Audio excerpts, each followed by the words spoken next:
What's up, guys? This is DJ Rostar on Adobe Radio. Before you send over your questions, this is not live. This is a recorded interview. Hello, you're on the air. Hey, what's up? What's going on, dude? Just kicking it. I'm at Chicago O'Hare right now. And where are you traveling to today that we can't talk to you later? Yeah, I got to go back to L.A. Sorry about last week. You know, it's kind of been a crazy week for me. Lots of planes, trains, and automobiles. Oh, if a CKY fan wants to know what goes on in your life daily, how would you describe it?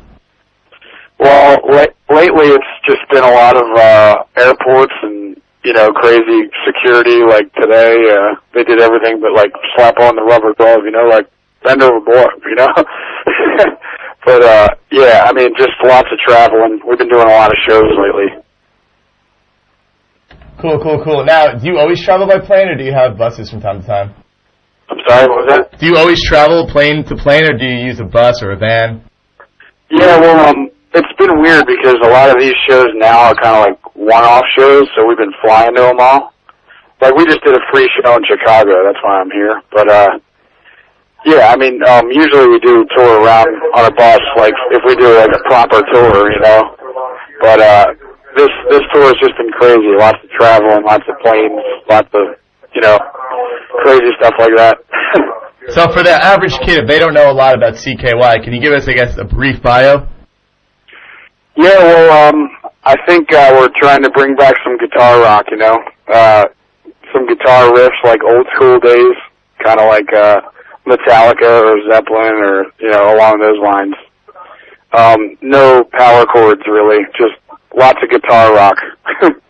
Now, do you have the same original lineup as you did when you started? Yeah, actually, it's always been the three of us, me, Darren Miller, and Chad Ginsberg. And we like rotate bass players sometimes. They just, you know, for live shows.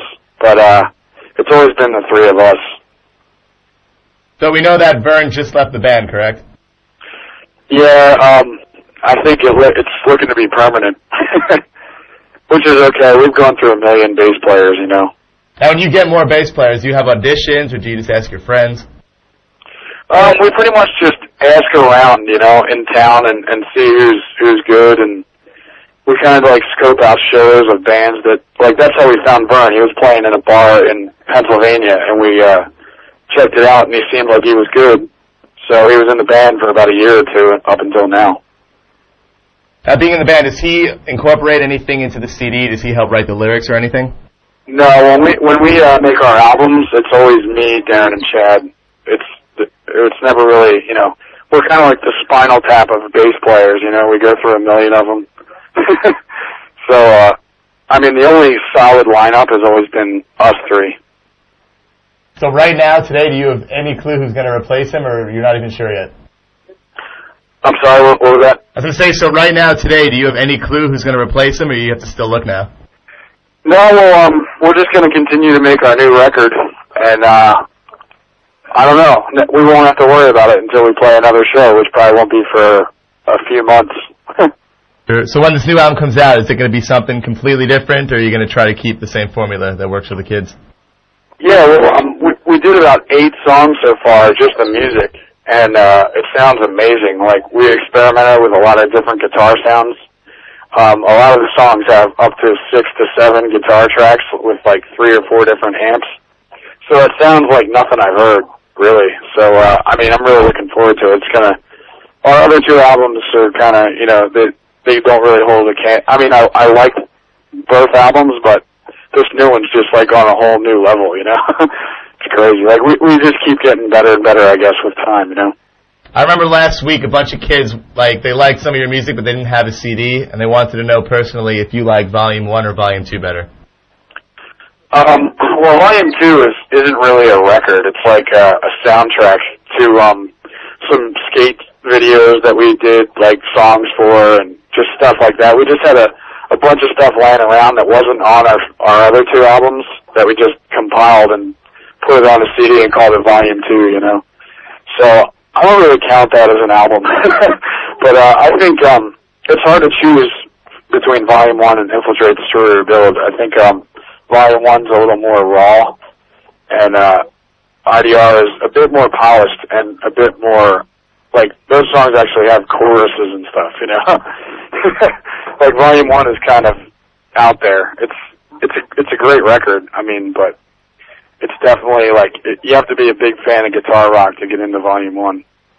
So out of everything you've done, do you have, I guess, one song that sticks out in your mind as, like, the song you're most proud of writing? Yeah, I think Disengage the Simulator from Volume 1 is my favorite song that we've done so far. It's just got something about it, you know? It's just really melodic, and it just sticks in your brain forever. So I think what that's the first my song you favorite ever song that wrote we've was, done. the CKY?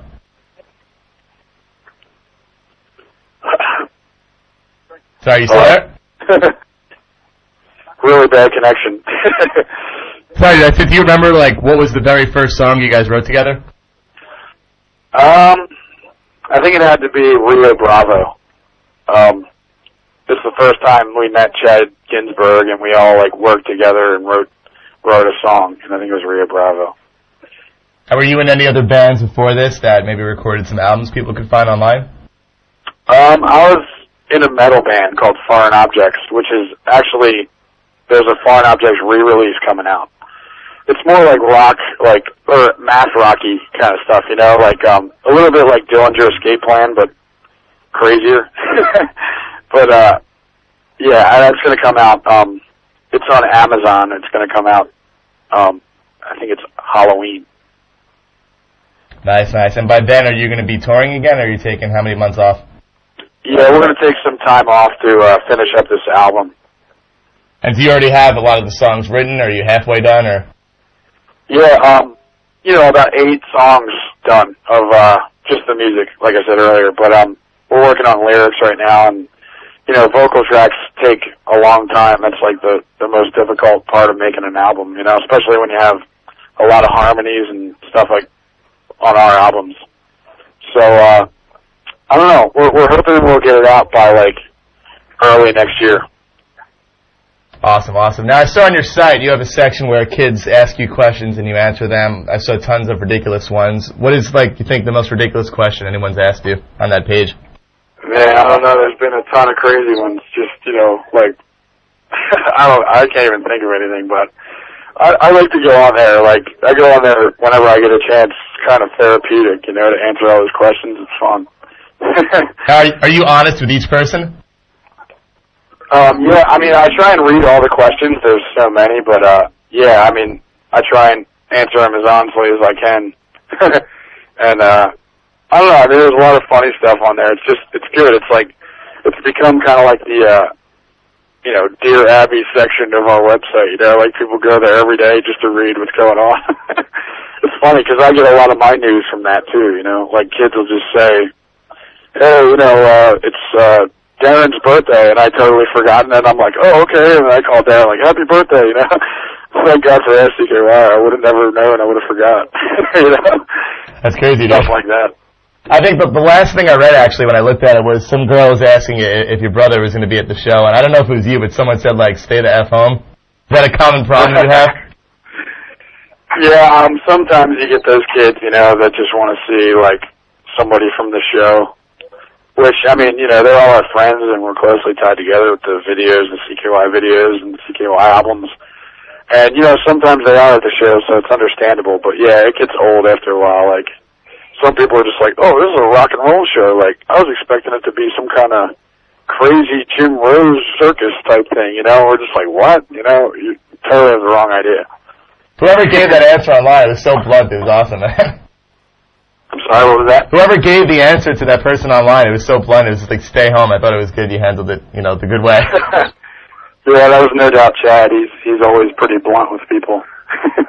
So you just played this free show in Chicago. Is this a first for you, or do you commonly do these type of free things? We did one last year in New Jersey, and we just did 3 this year. One in Portland, one in Minneapolis, and one in Chicago. So, yeah, I mean, it's fun, you know, like, just, it's crazy. Tons of people show up because it's free, you know, like, at this one we just did in Minnesota, there's like 30,000 people there, you know, it's like, it's crazy. When you have these type of shows, do you do a meet and greet, or is it impossible to talk to all 30,000 people? Oh, it's impossible. We try and hang out, with as many people as possible, but 30,000 people, you'd be there for a week. Say hi to everybody. Now, I know online you guys have, a huge amount of, hardcore fans. Is there somebody in your mind that stands out as, the biggest fan of your band? I'm sorry, what was that? I was going to say, I've seen so many fans of yours online. Is there one person in your mind that stands out as, the biggest CKY fan? Oh, there's so many of them. I've seen the craziest things, some people, have tattoos of all 4 of our faces on their back and stuff, and, I can't believe that stuff, it's crazy. And lots of just CKY tattoos and just lots of crazy stuff that you wouldn't expect, but it's flattering, and it just makes us like doing this even more, And do you have, the kids that follow you from show to show across the states? Yeah, there was a couple people, I think they went to 20 different shows or something, just followed us around like we were fish or something. But, yeah, I mean, it's pretty flattering to see that, people take their vacations from work and they just spend it following us around on tour. It's awesome. Have you ever done that personally for maybe a band that you liked? Yeah, I mean, I've caught multiple shows from a band. I've never really followed them around, but I'm really into this band called Clutch from Maryland. They've been around for a while, and they're amazing. I really love their band, and they just put out a new record that's, one of their best albums they've ever made, so I try and catch their shows wherever I can, I just caught them in Vegas a little bit ago, and they played my hometown bar in Westchester, Pennsylvania, believe it or not. So that was kind of weird, but cool. Did you get to talk to them about maybe doing a tour together or even a show? Yeah, I mean, I'd like to tour with them, but a band of our size and a band of their size, we don't really need to tour together, we can headline our own shows, so it's kind of weird. We played some shows with them before a couple of years ago, but, yeah, I mean, it's weird, unless it's some kind of a festival type thing, it's kind of weird, a co-headliner thing wouldn't be really, beneficial to either of us. If you have your choice, I guess, next time around, who would you like to bring with you to open up for you? I've really gotten into this band called Isis. They're on Mike Patton's label. Mike Patton from Faith No More and Phantomas. Absolutely. Yeah, he's got a label called Ipecac, and they just released a little bit ago this Isis record that's amazing. It's like mellow, like Sigur Rós kind of stuff, but it's heavy at the same time. I've never really heard anything like it. So if I had my pick to bring somebody out on tour with us, I'd love to have them come out with us. Awesome. And when kids give you their demos at shows, do you listen to them? What do you do with the demos you get? Yeah, I just listened to one, actually, right before I returned my truck to the rental place. That was pretty good. I can't remember the name of the band, but it sounded interesting. It was really heavy. Do you ever contact people if you like it, or do you just keep it for yourself? Yeah, I mean, sometimes, if I think it's really good, I'll give it to our A&R guy, Paul. But, it seems like he doesn't really sign too many bands anymore. The only bands he's signed in the past couple of years are us and that band Hoobastank. Which, I don't know. I never really got into their music, but they're really nice guys. So you're not going to be doing a tour with Hoobastank anytime soon? They opened for us a couple of years ago. But no, we haven't toured with them in about 3 years. When we did a West Coast tour, and they opened for us. So that's how we got to meet them. They're really nice guys, but as far as their music goes, I never really listened to it much. Good enough for me, dude. Anything else you want to add to the kids that are listening right now? Pretty much from all over the world. We have Scotland, Ireland, all over the country. Oh, right on. Well, yeah, the new album should be out soon, so I hope you enjoy it. Is that all? Right on, man. Cool. Before you go, do me one favor. Just give me your name, the band, and you are listening to DJ Ross Star on Idobi Radio. Okay. You ready? Go for it, dude. Hey, this is Jess Margera from CKY. You're listening to DJ Ross Star on Idobi Radio. Nice. Take care, dude. Right on.